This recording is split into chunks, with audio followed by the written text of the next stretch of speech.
Automobiles et motos de légende, avec le magazine Rétroviseur. Aujourd'hui, la Citroën GS. À l'heure où Citroën célèbre son 50e anniversaire, la GS, authentique berline des 30 Glorieuses, vedette du Salon de Paris 1970, sacrée voiture de l'année. la GS ressurgit dans l'intérêt des collectionneurs et d'un public nostalgique. À l'époque, le père de famille, pour 12 000 francs, montait dans un véhicule aérodynamique. Doté de suspensions hydrauliques faisant le lustre de la marque, Un habitacle séduisant, avec siège inclinable rembourré, levier central de réglage de hauteur du véhicule, planche de bord futuriste, dans la lignée de la légendaire DS.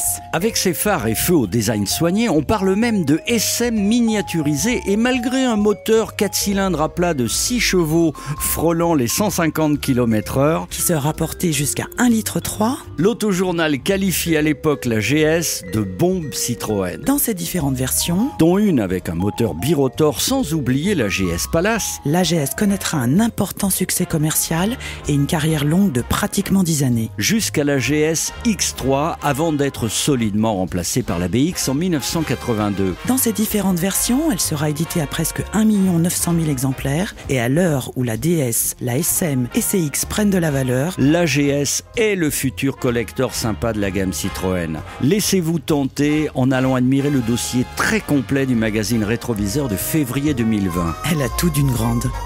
Rétroviseur. Un magazine des éditions LVA.